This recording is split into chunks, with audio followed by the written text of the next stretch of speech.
Hello बच्चों, नमस्कार। स्वागत है आपका अपने परिवार अंकित एजुकेशन अड्डा पर। आज हम बात करने वाले हैं आपके एग्जाम की दृष्टि से महत्वपूर्ण प्रश्न जो आपके प्रीवियस ईयर कहीं ना कहीं एग्जाम में पूछे गए थे, और आपका रेलवे के एग्जाम को टारगेट करते हुए ये हमारा वीडियो बनाया जा रहा है। छोटे छोटे पार्टों में हम पूरा मैथ कवर करने वाले हैं। आपका चाहे एग्जाम एनटीपीसी का हो, ग्रुप डी का हो, या आरपीएफ, रेलवे, एएलपी, कोई सा भी एग्जाम हो, रेलवे के हर एग्जाम को टारगेट किया जा रहा है।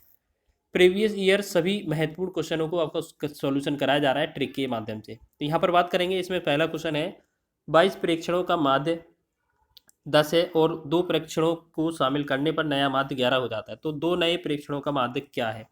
तो देखिएगा, इस तरीके का क्वेश्चन पूछा जाता है, और ये आपका जो हमारा सांख्यिकी से रिलेटेड टॉपिक था माध्य में, ये आज हमारा माध्य हो जाएगा। उसके बाद हम मध्यिका को कवर करेंगे, फिर हम बहुलक को, इसी तरीके से वन बाई वन हम टॉपिक कवर कर रहे होंगे। ठीक है, तो यहाँ पर हम बात करें, अगर इस तरीके का क्वेश्चन मिलता है तो सबसे पहले क्या करना है, आपको ये चेक करना है कि ये 22 पदों का जो माध्य है, अगर 22 में अगर हम 10 का गुणा कर देंगे तो ये 22 प्रेक्षण जो है उनका योगफल आ जाएगा 220। ठीक, फिर बोला है 2 और प्रेक्षण को शामिल किया जाए, तो 22 प्रेक्षण पहले थे, अब 24 हो जाएंगे। नया माध्य 11 हो जाता है, तो 11 का गुणा करेंगे तो ये हो जाएगा 11 चौक 44, और 11 दूनी 22 और 4 26।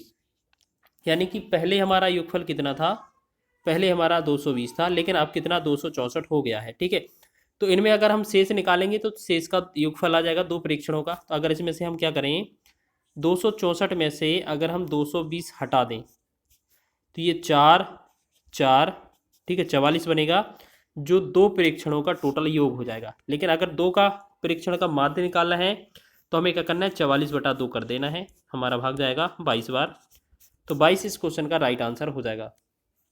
ठीक है, अगर क्वेश्चन में सिर्फ योग बोला जाए तो हम यहीं पर क्लोज कर देंगे आंसर 44 के बाद। और अगर उनमें से ये पूछा जाए कि परीक्षण का जो है माध्य कितना होगा, तो हम उतने जितने व्यक्ति नए ऐड हुए हैं उन्हीं से भाग कर देते हैं। ठीक है, कभी कभार 3 व्यक्ति अगर नए आए होंगे तो उनमें 3 का भाग करना पड़ेगा। नेक्स्ट बढ़े क्वेश्चन की ओर। चलिए, अगला क्वेश्चन बेहतरीन है।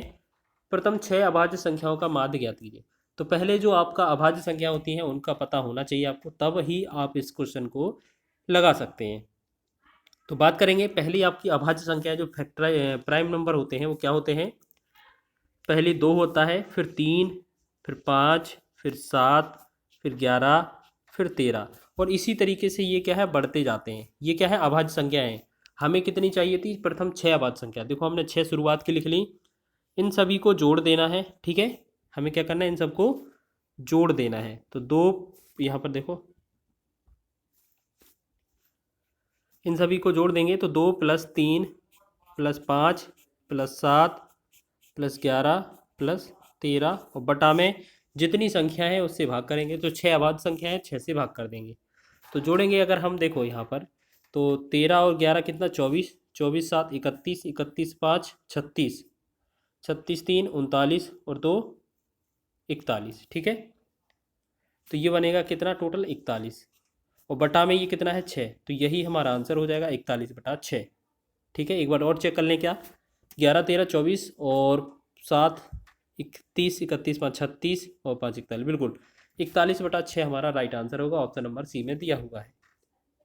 ठीक है, तो इसी तरीके से करना है। बेहतरीन क्वेश्चन है, एग्जाम में पूछे जाते हैं। चलिए नेक्स्ट क्वेश्चन की ओर बढ़े। देखिएगा, अगला क्वेश्चन है हमारा, 11 संख्याओं का माध्य 44 है, यदि पहली 6 संख्याओं का माध्य 39 है और अंतिम 6 संख्याओं का माध्य 48 है, तो छठी संख्या क्या है। इस क्वेश्चन पर हम स्टार लगाएंगे, क्योंकि ये एग्जाम में क्वेश्चन बहुत पूछा जाता है। एक तरीके से ये एवरेज के जो औसत का टॉपिक होता है उसमें भी पूछा जाता है। तो हम बात करेंगे, पहले 11 संख्या है और 44 उनका माध्य है, तो हम क्या करेंगे, 11 में 44 का गुणा कर देंगे, जिससे कि हमारा 11 संख्याओं का योग निकल आएगा। 11 चौक 44, 11 चौक 44, 4 48, यानी कि 484 हो जाएगा योग। अब बोला है प्रथम 6 संख्याओं का जो माध्य है 39 है, मतलब 6 गुणे में 39 करेंगे तो 6 का योग निकल आएगा। 6 गुणे कितना, 39 करना था, तो 6 9 6 54 हो जाएगा, हासिल 5 6 18 5 23। पहला 6 का कितना है, 234। अंतिम 6 का देखेंगे तो 6 का गुणा कितने में, 48 में, तो 6 8 48, और 6 चौके 24 और 4 28। अगर हम इन दोनों को जोड़ें तो ये हमारी 12 संख्याओं का योगफल कितना हो जाएगा, दो देखिए इनको जोड़ के, तो 8 4 12, 8 3 11 1 12, 2 2 4 1 5, 522। ठीक है। हमारे पास 11 संख्याओं का टोटल है 484 और 12 संख्याओं का टोटल है 522। तो हमसे जो शेष संख्या निकलेगी वो छठी संख्या निकल कर आएगी। तो हमें क्या करना है, 522 में से 484 हमें माइनस कर देना है। ठीक है, तो 12 में से 4 गया 8 और 12 में से 9 गया 3 और ये 5, यानी कि 38 इसका रहने वाला है। तो 38 इस क्वेश्चन का राइट आंसर है, ऑप्शन नंबर सी। ठीक है, इस तरीके से आपको करना है। नेक्स्ट क्वेश्चन देखें एक बार, चलिए देख लेते हैं नेक्स्ट क्वेश्चन। ये क्वेश्चन क्या है, आपका लास्ट क्वेश्चन है। इसमें बात करेंगे हम, लिखा है पहली 10 विषम प्राकृत संख्याओं का माध्य ज्ञात कीजिए। पहली 10 विषम प्राकृत संख्या क्या होती है? ठीक है, तो आपको पहले विषम संख्या याद रखनी है, क्या क्या होती है। 1 3 5 7, अरे सॉरी 1 3 5 होगा ना, 1 3 5 7 9 इस तरीके से बढ़ती जाएंगी। ठीक है, ये क्या है, हमारी विषम हो जाएंगी, विषम संख्या है। क्वेश्चन में बोला है विषम संख्या कितनी, केवल 10, पहली 10। तो पहली 10 देखेंगे तो 1 3 5 7 9 11 13 15 17 और 19। एक बार चेक कर लें, 1 3 5 7 9 11 13 15 17 19। तो 3 3 6 3 9 1 10 हो गई। इन सब को टोटल कर देना है। ठीक है, इन सब को टोटल करेंगे